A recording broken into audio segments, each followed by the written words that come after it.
Hi friends, good morning to all. నేను ఈరోజైతే morning to afternoon vlog తీయబోతున్నాను. First అయితే నేను టీ ప్రిపేర్ చేస్తున్నాను. తర్వాత తోడేంటి పెరుగు కోసము ఈ పాలని మరగబెడుతున్నాను. టిఫిన్ కోసము ఉప్మా చేయబోతున్నాను. ఫస్ట్ అయితే టమోటాలు, ఉల్లిగడ్డలు, జీలకర్ర, ఆవాలు అవన్నీ వేసి బాగా వేయించుకోవాలి. టమోటాలు అవన్నీ బాగా మగ్గితేనే మనకు టేస్ట్ అనేది బాగుంటుంది.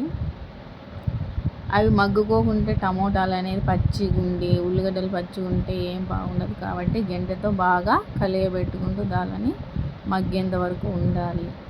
అవి బాగా మగ్గిన తర్వాత ఉప్పు వేసుకుంటే మన రుచికి సరిపోతుంది. తర్వాత కొలత ప్రకారం వాటర్ తీసుకొని వాటర్ కూడా పోసేసుకుందాం. నేనైతే 1 గ్లాసు ఉప్మా రవ్వ తీసుకుంటే 3 గ్లాసులు వాటర్ అనేది పోస్తాను. కావాలంటే ఎక్కువ నీళ్ళైనా పోసుకోవచ్చు, అది మన ఇష్టము, ఎలాగైనా చేసుకోవచ్చు. నేను ఇది ఇప్పుడు 3 గ్లాసులు వాటర్ అయితే పోస్తున్నాను. ఒక్కొక్కసారి కావాలంటే ఎక్కువైనా పోసుకోవచ్చు, కొన్ని తక్కువైనా పోసుకోవచ్చు, ఏం పర్వాలేదు. ఈ నీళ్ళన్నీ మగ్గేంత వరకు బాగా మరిగిన తర్వాత రవ్వ అనేది వేసుకోవాలి. రవ్వ నీళ్ళు బాగా ఉడికితేనే బాగుంటుంది. తర్వాత ఇది ఉంటలు కట్టుకోకుండా గెరెటతో బాగా కలియబెట్టాలి. ఉంటలు కడితే ఉప్మా రవ్వ అనేది ఏం బాగుండదు కాబట్టి దాన్ని బాగా కలియబెడితే మన ఉప్మా అనేది రెడీ అవుతుంది. తర్వాత నేను విలేజ్ స్టైల్లో ఇత్తనాల కారం పొడి చేయబోతున్నాను. దానికైతే ఫస్ట్ నేను మిరపకాయలని వేయించుకుంటున్నాను. ఇవి ఎక్కువ బ్లాక్గా కాకుండా మీడియంగా వేయించుకుంటే బాగుంటుంది. అలాగే మిరపకాయలు అనేది మన కారాన్ని బట్టి తీసుకుంటే సరిపోతుంది, ఎక్కువ తక్కువ కాకుండా అది మన ఇష్టం. తర్వాత విత్తనాలను కూడా ఇలాగే బాగా వేయించుకోవాలి.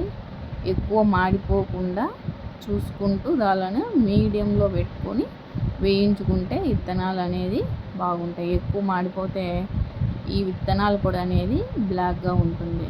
తర్వాత వీటిని రోకలు దంచుకుంటే టేస్ట్ అనేది బాగుంటుంది. దానికోసం ఫస్ట్ మిరపకాయలు వేయించి నీటి వేసుకున్నాము.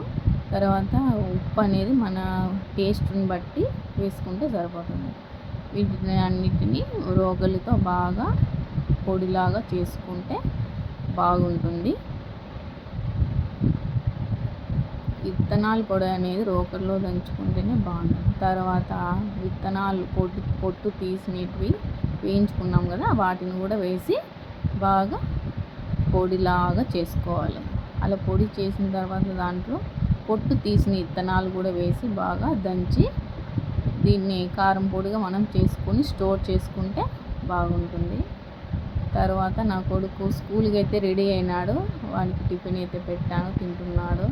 తర్వాత స్నాక్స్ అయితే వానికి చెకోడీలు పెట్టించినాను ఇంటర్వెల్ టైంలో తినడానికి. వాటర్ బాటిల్ అవన్నీ బ్యాగులు పెట్టి స్కూల్ పంపించడానికి రెడీ చేస్తున్నాను.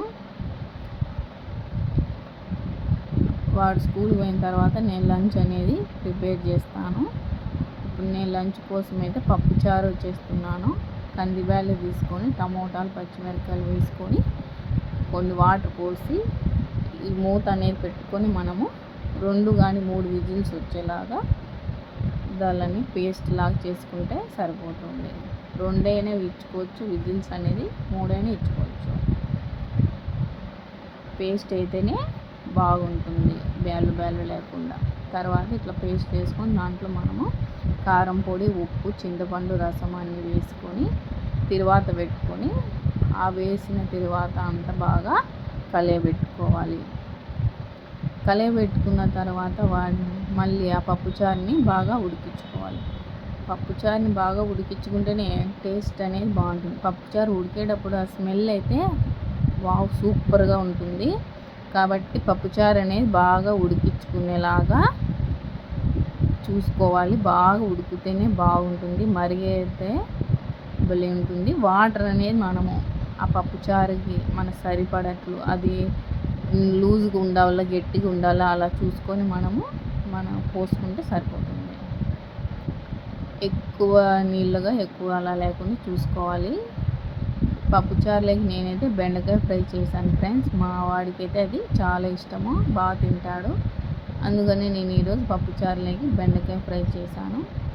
ఎక్కువ మసాలా లేకుండా కొబ్బరి పొడి, ఊరికే తెల్లవాయలు వేసి పేస్ట్ లాగా చేసి అది వేసాను. చూడండి ఫ్రెండ్స్, బెండకాయ ఫ్రై. తర్వాత మనకి పప్పుచారు అయితే రెడీ అయిపోయింది. నేను మా కొడుకు లంచ్ అయితే ప్రిపేర్ చేశాను, బాక్స్లో పెట్టాను. అన్నం, పప్పుచారు, బెండకాయ ఫ్రై, గుడ్డు. లంచ్ తర్వాత స్నాక్స్ అయితే బిస్కెట్లు పెట్టాను. ఇదే మా మినీ బ్లాగ్.